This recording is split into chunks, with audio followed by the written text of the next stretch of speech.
Well, welcome everyone to today's Facebook Live with Kidspot. As many of you are probably aware, October is Mental Health Month, and so I'm beyond thrilled to welcome with us today Dr. Grant Blashke, who is the lead clinical advisor for Beyond Blue. Welcome, Grant. Thank you so much for coming and talking to me today. Thanks a lot, Emily. So, 2020. Look, it has been a big year. That's probably the understatement of the year, but it's been particularly huge for mental health. What are you guys seeing on your end at the moment?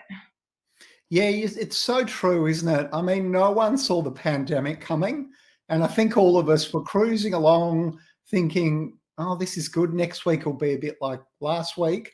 And so a lot of people feel a bit king hit. Their lives have been turned upside down.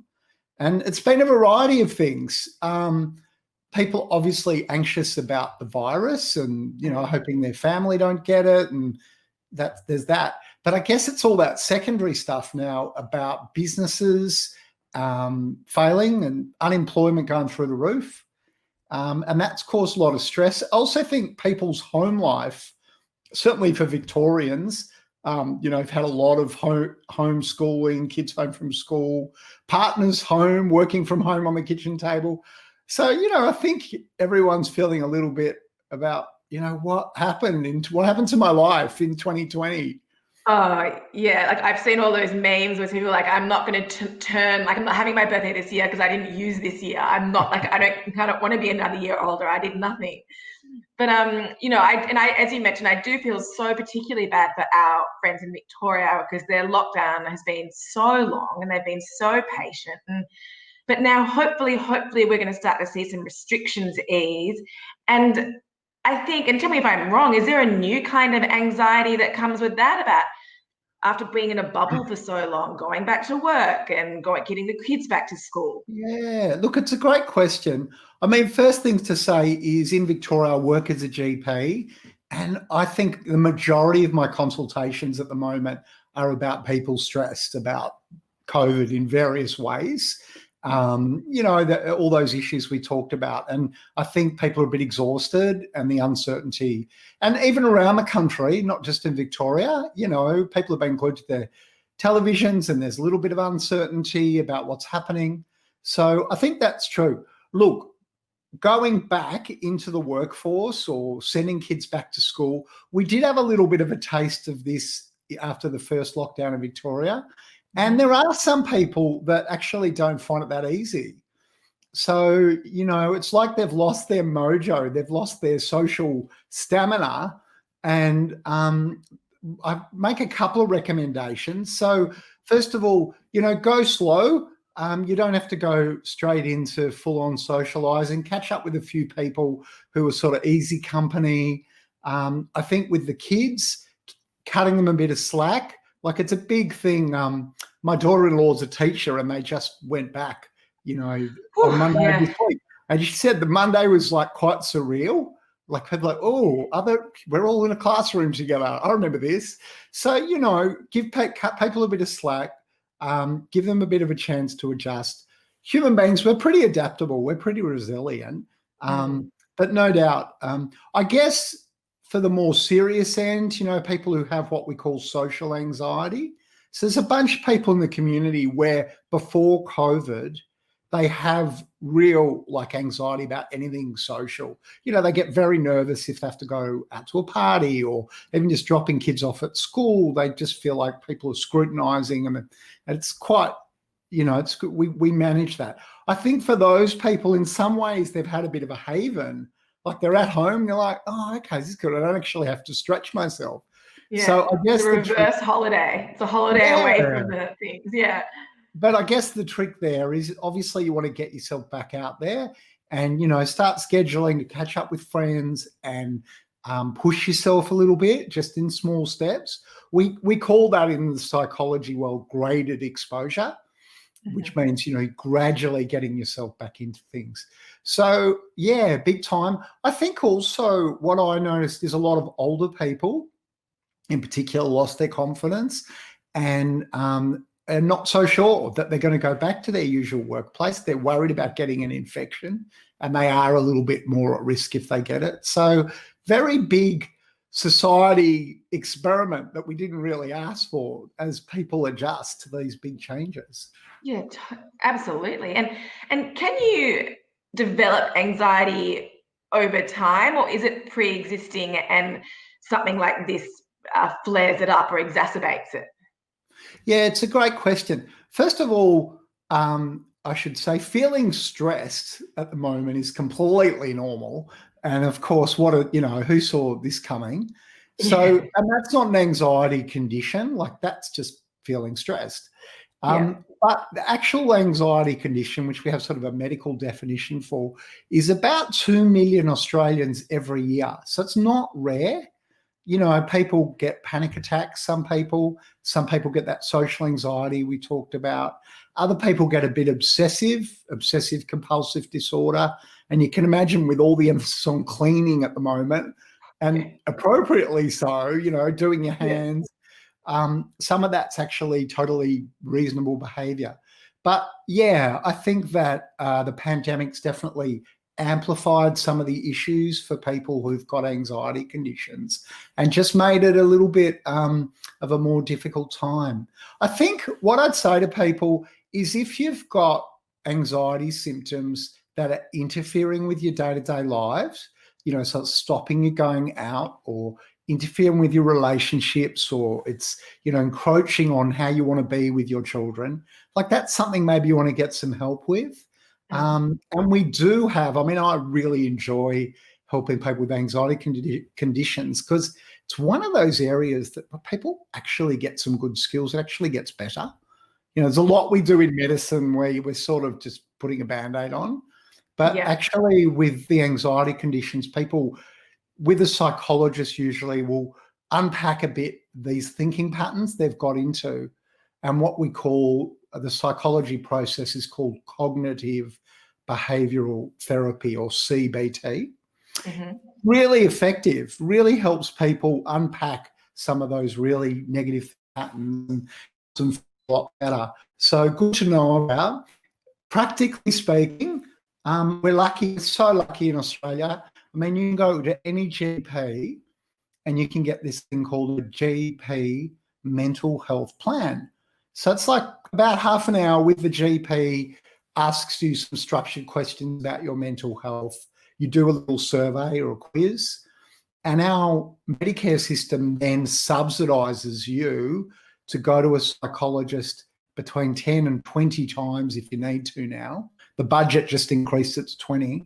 So there's some great psychologists around there. That's what they do, is help people with these sort of anxiety problems. That's a big part of what they do. So very useful to know about. That's amazing. And I know you mentioned before about older people struggling to sort of maybe readjust back into life or integrate back into life.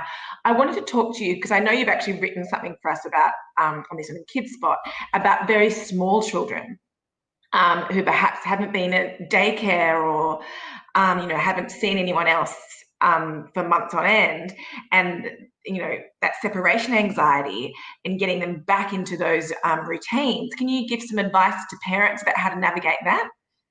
Such a good question, Emily, and it's one that we get asked commonly. I was around at my son's place yesterday, and there's some young parents there with 2-3-year-olds, and they're sort of living on the nature strip at the moment in Victoria anyway. They're not allowed to be back at creation. It's been full on. And I think also as a proportion of those little ones' lives, 6 months out of my 53 years is, okay. 6 months out of when you're 3 is like a big proportion of your life. So I think a couple of things we can do, and use your judgment with the personality of the child. But I think being honest with them that, look, this has been a big time. It depends on the age of the kid. But it's really exciting that scientists are working on good solutions to get rid of the virus. So we want to keep up the hope budget. I think it's very easy, particularly with some of the older kids, that they get dragged into the whirlpool of social media and negativity. So, I think having a bit of a hope budget, reminding them that it's temporary. Again, I think that idea of gradually getting back into things. So say you got a little one going back to creche, going back to kinder or early school. You can talk a bit about, oh, it's so exciting. Next Monday, you're going back. Why don't we practice packing your lunchbox? Why don't we catch up with some of your friends? If you know some of the other parents, maybe do a little play date to catch up with them. If it's nearby, maybe you'll do a drive-by the school and just go, oh, that's what we're going to do. So all this, I mean, most human beings, we're quite good. We can do pretty much anything if we just build up to it gradually. So I think with the little ones, just getting them into the idea of going back and how much fun it's going to be, just talking it up a bit. And again, just cutting them some slack. You know, it's a big change if they're feeling a bit frightened on the first couple of days or a bit agitated. It's not totally surprising. So, you know, all this is in the bounds of not a medical condition. It's more in the bounds of stress and adaptation for just normal everyday life. You know, we've been through a good time. Yeah, and it's such a good point you make about, as you said, 6 months in an adult's life is a completely different measure for what a toddler or a 3-year-old or a 1-year-old, you know. Now we have a reader question actually from Sarah, who's talking about if anxiety presents differently in children to adults, and can you, I guess, describe some of those behaviours children will typically do when they're anxious? Yeah. So there's quite a variety of ways that kids present. I mean, obviously they don't necessarily have the language or the literacy to say, hi, I'm having anxiety today. You know, they're going to much more likely either be obviously distressed, you know, crying, separation, not wanting to go, talking a lot about things that they're scared of. Quite commonly, I'm a GP, and the kids will actually manifest with physical symptoms. I don't feel well today. I've got a tummy ache. I've got a headache. You know, so they might not be able to actually have the language to say that they're feeling scared to go back. So it will often present in different ways. Trouble sleeping sometimes, regressing a little bit, you know. I was about to say it's regression one. Yeah, so, you know, things that they were really comfortable with, they're sort of going back a little bit of a step. They're feeling insecure. So they might be trying to come back into bed with mum and dad, or, you know, just hard to settle. So I think in this regard, again, those principles of like, give them a little bit of slack. Also, ask them what they're worried about, especially with kids. Like, we know what we're worried about. Most of us, in terms of COVID, have pretty similar worries. But kids might have just worries that you hadn't even thought of. Like, oh, is my teacher going to die? You know, like there might be something. Is my friend got it because he has asthma, so he's going to give it to me? Like, you don't know what irrational logical leap they might have done in their head. So just try to listen and just go, oh, what are you worried about? And then you go, oh, no, you can't catch it from asthma. No, the virus mainly doesn't like children. Kids are fine. It's, you know, like, you can reassure them a bit better if you know what it is that's bothering them. Yeah, that's a really good point. Grant, you mentioned this before, and I think it's a really important thing to talk about, because even when all of this is over, a lot of people are still going to be suffering from financial hardship from this year. So even when the restrictions are eased and everyone's running around mask-free again, there's going to be a hangover for many people who've been made redundant during this time or whatever. And that is a huge amount of stress, and I'm sure plays into all sorts of mental health factors. Can you talk to me about sort of this kind of situation and how to cope or move forward that unique kind of stress? So I think the issue is, you know, we can't sugarcoat it. It's been a terrible time for the economy. I mean, you know, we were all sort of talking about surpluses and everything was happy-go-lucky, and now a massive number of businesses have been hit. I think a lot of young people particularly have been hit. What I've seen as a GP is many people who are pretty high functioning most of the time, like they haven't really thought about mental health, you know, that things just generally go pretty smooth. are really got a bit of a bump at the moment because they've unexpectedly lost their job. I've had quite a few patients working for big organizations where there's a Zoom meeting and they go, hey, sorry, X thousand of you don't come to work next week. You can, we're giving you your sick payout and have a good life. So that's pretty worrying. So I think a couple of things that I'd say is before we sort of put it in the, mental health, think differently basket, what are all the practical things you can do? So on Beyond Blue, we've got on our website a connection to the Financial Counsellors Australia. The National Debt Helpline is really good. There are a whole lot of devices that the government's put in place around payments to businesses and JobKeeper and JobMaker and all these complex things that unless you happen to be very good at finances, you might not actually know what you're entitled to. So first of all, get all that right, get some help. There's a whole lot of debt relief things as well. Now, beyond that, I think rethinking around if you've become unemployed, like really thinking quite creatively about what am I going to do? I've spoken to a few employment groups, and I guess, the world has changed. There are some jobs that were there that just aren't there at the moment. Some of the jobs in the travel related areas just, it's going to take a while before they pop back. So thinking laterally about what else you could do. I think also what I'd say is psychologically, work is more than just food on the table. Like it is about your sense of identity for everyone. Dare I say maybe even a bit more for men. Sometimes the guys really have their identity very bound up with what their job is and find it quite hard to suddenly be around at home. So look, a couple of things I've found are good. Routine is excellent. So make a calendar for the week and, Monday, Tuesday, Wednesday, Thursday, blah, blah, blah, AM, PM, evening, and slot in something so that you're not waking up in the morning with a blank sheet for the day. And that's really good. And every day, put one pleasurable thing in. So that can be, I'm going to go for a walk, or I'm going to go to the park, or just going to go leave the kids and go for a ride. So make sure you've got one little pocket of something fun every day and one what I call achievement thing. So that might be a new hobby you're doing or an online course, like maybe you're upskilling, thinking about new jobs. And what we found, what the literature tells us about people managing adversity is when you have a sense of purpose, it's people cope much better than when they just feel at sea and, you can feel knocked about, and then go, right, I'm actually going to create a bit of structure to my week. And I find that very powerful, like a very helpful way of people to literally write out their week. The other thing I'd add in there are your social connections. So huge amounts of research that our friends and our family give us a lot of energy and a lot of sense of who we are and help us through identity. So try and don't leave that to chance, like book it in. Again, I'd say especially the guys, but everyone, the women tend to be more proactive with social, but book it in. Go Tuesday night, I'm going to catch up with my girlfriends. We're all going to have a drink online.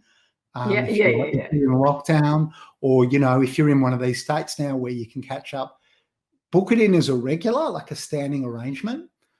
Because those social connections are so important. And the sad thing is we know at the moment there's a lot of lonely people out there. If you know people who are isolated, I'm figuring that most of the people listening here are blessed with children, which is a huge blessing. And there are a lot of people out there who may have no partner, no kids, no anything happening. Make sure you just schedule in that. You're just going to give them a call once a week, check in with them. Some really good advice there. And, it's really interesting, actually, you mentioning about work and being connected to your sense of identity and losing a sense of structure, because I talk to a lot of people of our Kidspot community about this, about mat leave, first-time mums and things, when you go on maternity leave and you're not working and then you've got this new baby and the days all melt into one, which got me thinking about new mums during this time, because a lot of women would have fallen pregnant pre-COVID, and all of those sort of support structures that we normally have, like mothers groups and, for a bit older babies, rhyme time and Joey Jig and all those kind of things have been stripped away. I mean, I think it's been a really tough time for new mums. So I guess, would your advice sort of be the same to them about, getting some structure around your day and that kind of thing? Yeah, absolutely. Look, I think as many of the people listening will know, looking after little kids, it's a real challenge. Yeah. And people sort of have this amnesia after they've been through it about how hard it was. But to be honest, I remember being an on-call overnight medical resident in one of the big public hospitals, way easier than when we had little kids. It's not that they're not cute and it's not that they're not fun. It's just anyone can do that for 24 hours. But try doing it every day, day after day. It's the chronicity of it. So that's where I think structure's your friend, that sleep time's really important, and having a structure to your day.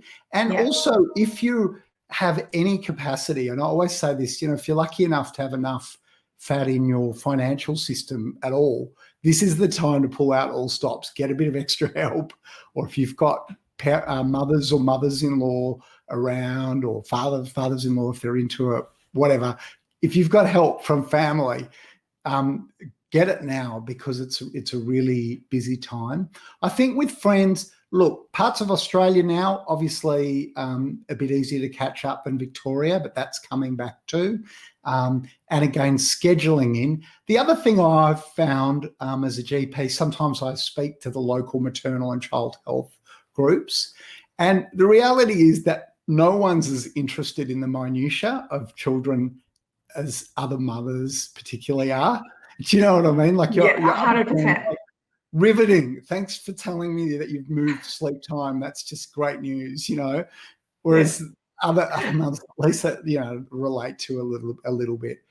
To the more serious thing that you talked about, I mean, we know depression is really common in the community. I mean, in Australia, in any 1 year, 1 million people get proper clinical depression. I see it. It's the most common GP consultations now are psychological issues. So and your listeners, I'm sure, would be able to think through family and friends, and I bet there's hardly anyone out there who doesn't have a friend or a family who's been going through a mental health issue. It's just really common. Postnatal depression is pretty common. It's 1 in 7 in the year after you have your baby. So, it's really part of human experience. It's pretty common. And I think a couple of tips there for people watching. I often notice as a GP that a lot of the mums are absolutely brilliant at putting on a brave face. Like, they can come into the practice looking $1 million, right? And you just think they're going great. But in Australian general practice anyway, we have a screening questionnaire called the Edinburgh Postnatal Depression Scale. If you go to the Beyond Blue site, on the site there, it's called the Mental Health Checklist for Mums. And we get literally tens of thousands of people filling it out every month. It's not very many questions, but it gives you feedback straight away. And just says, oh, you seem to be going well, or wow, you're actually having a pretty hard time. Have you thought of maybe going to your GP and getting a mental health plan, that sort of thing? So postnatal depression, pretty common. And to be aware of. Be aware of also, it's not that uncommon in the guys as well. It's a huge life transition. So, there are hormonal contributors to it, but it is also about, environmental change and a big transformation in people's lives. And with that, I guess that little survey thing that you were talking about before, is that to help, I guess, new mums and dads understand better if they're actually sliding into more of a actual depressive state, as opposed to being very overwhelmed and distressed about having a new baby? Is there ways to distinguish which end you're at, if that makes sense? Yeah, there is. So it does give us a score, and it's a highly what we call validated scales. So it's actually quite good at predicting who's actually going more into depression rather than just stressed and tired. A couple of things that I find helpful as a GP that I often ask, is there anything you're enjoying in your life? So if people say no, that's a little bit of a red flag for me. You know, Sure, like, they have a good meal and they're feeling pretty flat. Duration, everyone can have a horrible weekend, but if it's been going for 2 weeks or more, then I'm red flag again for me. Yeah. I think some other things that are obvious, if you're getting into that serious situation about so down on yourself that you're thinking about self-harm thoughts, that's obviously serious. Or even thinking about harm to the baby, that's obviously very serious. Need to speak to your GP, psychologist, fairly urgently. There's also Lifeline as well as Beyond Blue, 131114. So we're up the extreme end now, okay, but at least people know about it. But the vast majority of people are more up at that feeling stressed and some of them getting depression sort of zone. But I know that, of course. And while we are in this zone, I guess while we've got our serious faces on, it is so important for everyone to seek help if you're in this situation. But yet still, I know many people are reluctant to. Why do you think that is, and what would you say to those people? So, look, one of the things that happens with depression in particular is that our minds sort of get over-focused on very negative things. And the common sort of content, that little self-talk in the mind starts like, oh, I'm a terrible mum. I should be able to manage this okay. It's my fault. We should have done that. People, so there's a very sort of often self-blaming, low self-esteem sort of theme to it. So within that, people feel stigmatized, like they'll be judged if they put up their hand. And in some sense, that's partially the depression talking, and you go, well, hang on. And what the psychologists do is this approach called CBT, where they go, hang on, let's just have a look at that. Are you really a terrible mum, or are you just tired and exhausted because you've got a baby that won't stop crying? Or do you know what I mean? Like, they help you actually tease it out. So I think there is that sense in the culture of, have you failed? Or, if I just tried harder, I could get through it.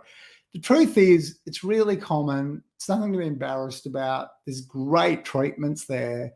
And we've got really good we're so lucky in Australia with those GP plans, going to the psychologists. If people are more serious, we've got hospital supports.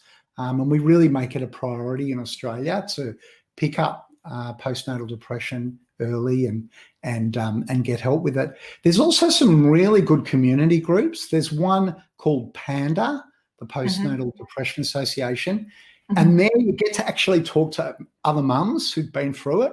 So it's sort of much less medicalized than speaking to a doctor-y person like me. Like if you want to, you know what I mean? If you want to just have a chat to someone who's been through it and they're like, oh yeah, I went through this. This is what you got to do.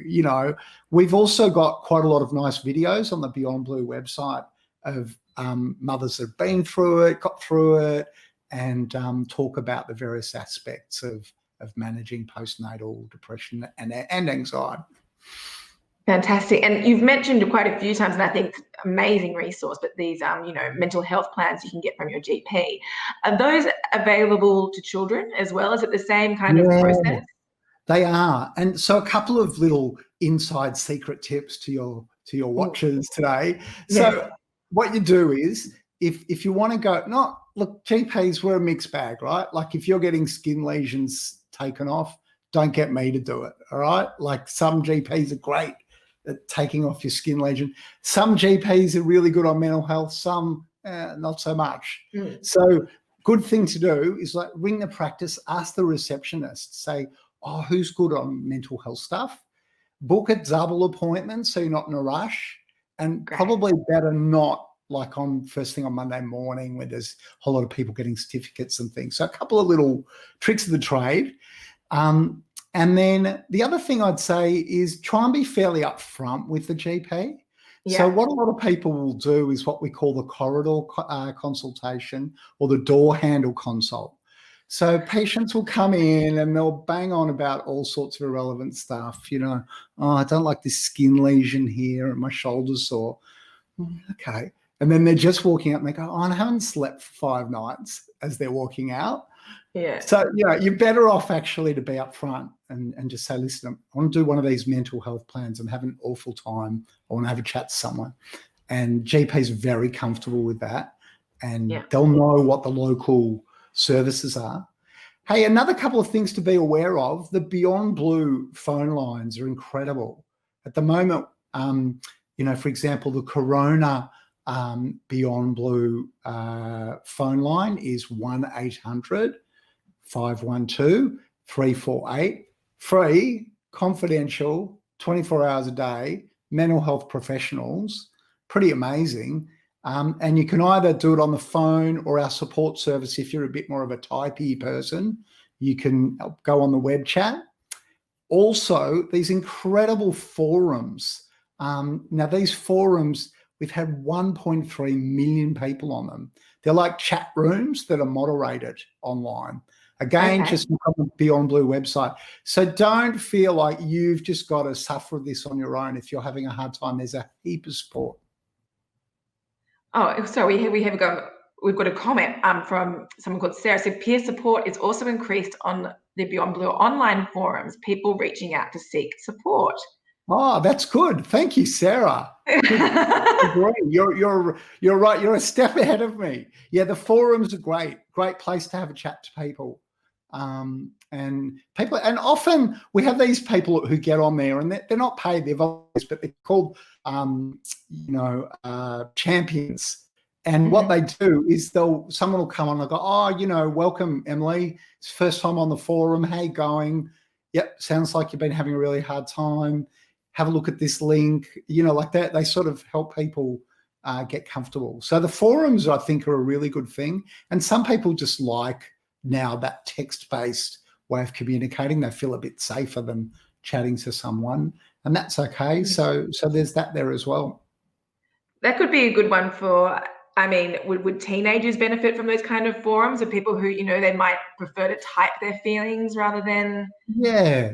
So, definitely we know with that generation, they're very comfortable on texting and typing and sometimes more comfortable than actually talking to you.